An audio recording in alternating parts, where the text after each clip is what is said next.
आप देख रहे हैं आज की सत्य। जून 2025 दिन शनिवार, हिंदी तिथि द्वादशी। और आइए बात करते हैं आज के मुख्य समाचार में। देश भर की तमाम बड़ी खबरों पर नजर डालते हैं। देखिए, आज के दिन को दुनिया भर में विश्व खाद्य सुरक्षा दिवस के रूप में मनाया जाता है। और वहीं दोस्तों, आज ईद उल अहा का पर्व भी है, जिसे बकरी ईद भी कहा जाता है।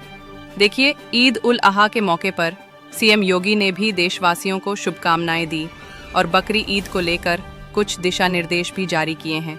बकरी ईद पर जानवरों की कुर्बानी को लेकर मुख्यमंत्री योगी आदित्यनाथ ने सख्त निर्देश दिया। दौरा यूपी पुलिस को भी आदेश देते हुए कहा, न सिर्फ यूपी में बल्कि महाराष्ट्र, दिल्ली, मध्य प्रदेश समेत सभी राज्य सरकारों ने एडवाइजरी जारी की है। बकरीद को लेकर दिल्ली गवर्नमेंट ने भी अपने निर्देश में कहा कि गाय, ऊंट या अन्य जानवरों की कुर्बानी पर रोक लगनी चाहिए। नियम तोड़ने वालों पर कार्यवाही की जाएगी। दिल्ली की रेखा गुप्ता। सरकार ने इसको लेकर विशेष एडवाइजरी जारी की है। इसके अलावा बकरी ईद पर बकरे की कुर्बानी के भी वीडियो या फोटो सोशल मीडिया पर अपलोड नहीं कर पाएंगे, वरना सख्त कार्यवाही की जाएगी। और कुर्बानी के बाद सड़कों पर भी नमाज नहीं पढ़ी जा सकेगी। इसको लेकर भी विवाद होने के बाद निर्देश जारी किए गए। तो सभी देशवासियों को और खास करके मुस्लिम भाई लोगों को बकरी ईद के पर्व की ढेर सारी हार्दिक शुभकामनाएं। और दोस्तों, आज बकरी ईद के मौके पर देश भर में बैंक वगैरह बंद रहेंगे, छुट्टी घोषित की गई है। चलिए आगे बढ़ते हैं अब इन खबरों में। देखिए अगली बड़ी खबर।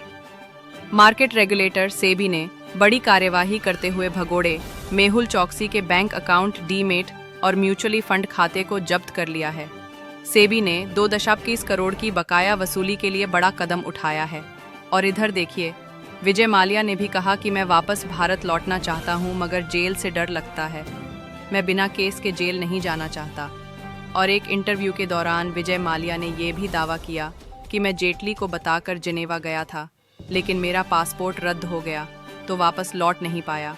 भगोड़ा नहीं हूँ, निष्पक्ष जांच हो तो मैं वापसी के लिए तैयार हूँ। ऐसा। चलिए अगला बड़ा अपडेट देखिए। बड़ी अच्छी खुशखबरी आ रही है।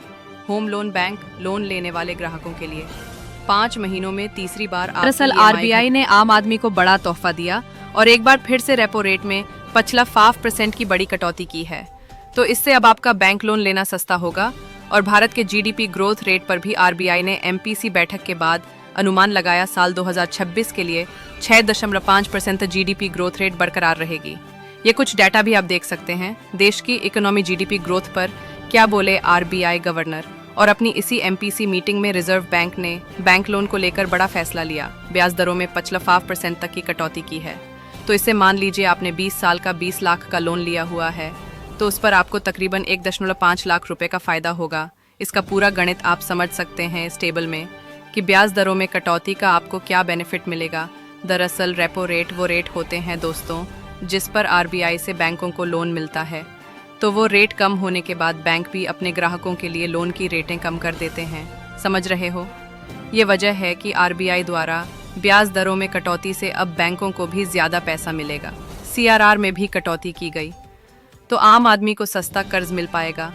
और ना सिर्फ इस बार कटौती की है, बल्कि इससे पिछली बार जो 2 एमपीसी मीटिंग हुई थी, उसमें भी रेपो रेट में कटौती की गई है। तो ये लगातार तीसरी बार रहा है जब आरबीआई की तरफ से रेपो रेट में कटौती की गई है। पिछली बार फरवरी 2025, उसके बाद अप्रैल 2025 और अभी ये जून 2025 में तीनों बार में लगभग 1% कटौती हो चुकी है। तो जो अभी रेपो रेट 6% थी, वो अभी 5.5% रह गई है। हालांकि बैंक जब लोन वगैरह सस्ते करते हैं तो हो सकता है कि इससे बैंक एफडीज पर भी इंटरेस्ट यानी ब्याज दरों में बैंकों द्वारा कटौती की जा सकती है। और इसके अलावा आरबीआई ने एक और बड़ा फैसला लिया दोस्तों। गोल्ड लोन लेने वालों के लिए भी गुड न्यूज़ है। अब आपको सोने के गहनों पर लोन में ज़्यादा रकम मिलेगी, यानी गोल्ड लोन पर अब आपको ज़्यादा पैसा मिल पाएगा। 1 लाख रुपए तक कीमत के सोने पर अब आप 85,000 रुपए तक का लोन ले पाएंगे। बैंकों को यह इजाज़त दे दी है आरबीआई ने।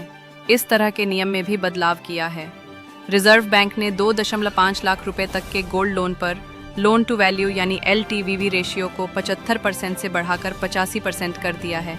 यानी जितनी वैल्यू का आप सोना बैंकों को दोगे, उसका 85% तक बैंक अब आपको लोन दे देंगे, जबकि अभी तक मौजूदा नियम के मुताबिक 75%